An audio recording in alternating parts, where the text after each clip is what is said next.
Salam dan selamat pagi, Jemaat AKBP Cibubur yang diberkati Tuhan. Hari ini Jumat 25 Oktober 2024. Sebelum kita menjalani satu hari ini, marilah terlebih dahulu kita meluangkan waktu sebentar untuk mendengarkan firman Tuhan yang akan menyemangati dan menyertai kita dalam setiap apapun yang kita kerjakan, yang kita rencanakan untuk dikerjakan dalam satu hari ini. Agar satu hari ini benar-benar menjadi hari yang penuh dengan berkat dan ada sukacita ketika kita melakukan aktivitas kita di dalam perjalanan kehidupan kita.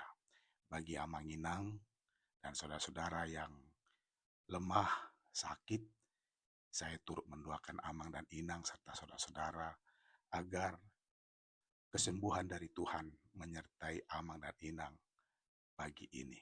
Dan bagi Amang yang akan berangkat bekerja, selamat bekerja dan selamat mencari yang kita butuhkan dalam kehidupan kita selama kita masih ada di dunia atau di Jakarta ini.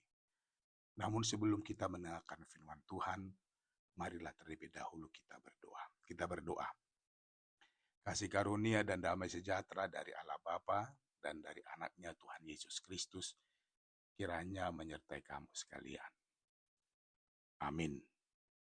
Renungan harian kita sesuai dengan Almanak HKBP diambil dari Surat Rasul Paulus ke Jemaat Kolose 2 ayat 3. Dikatakan demikian. Sebab di dalam dialah tersembunyi segala harta, hikmat dan pengetahuan. Demikian firman Tuhan. Dalam Tuhan ada pengetahuan. Bapak, Ibu, dan saudara-saudara jemaat Tuhan yang baik, mungkin kita pernah mendengar pernyataan yang mengatakan buku adalah jendela dunia. Dapatkan ilmu pengetahuan tiada batasnya. Pertanyaannya sekarang, seberapa sering kita mendengar peribahasa atau adagium ini?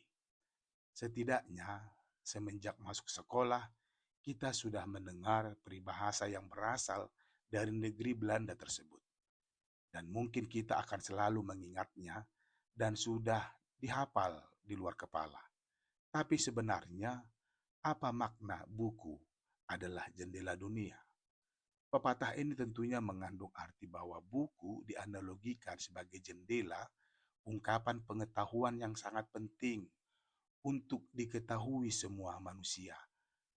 Tentu yang mau toh, kalau kita telisik ke belakang, dulu sebelum zaman smartphone atau gadget, tidak dipungkiri memang karena buku menjadi penanda kemajuan peradaban manusia.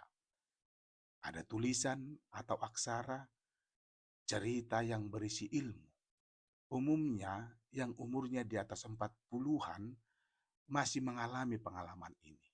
Selanjutnya adalah kebenaran akan pepatah tersebut. Untuk membuktikan kebenaran bahwa buku adalah jendela dunia, kita harus menemukan fakta-fakta yang mendukung pepatah tersebut.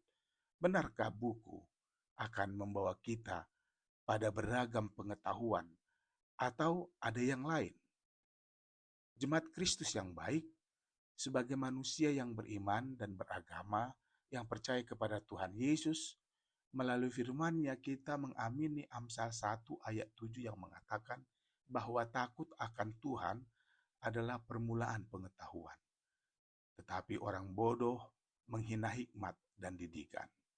Dalam Pengkhotbah 12 ayat 13, Salomo menuliskan, akhir kata dari segala yang didengar ialah takutlah akan Allah dan berpeganglah pada perintah-perintahnya. Karena ini adalah kewajiban setiap orang. Ada beberapa ayat yang berhubungan dengan itu.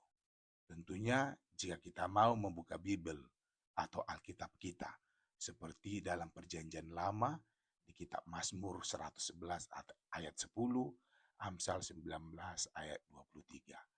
Dan dalam Perjanjian Baru, di Kisah Rasul 9 ayat 31, dan Filipi 2 ayat 12.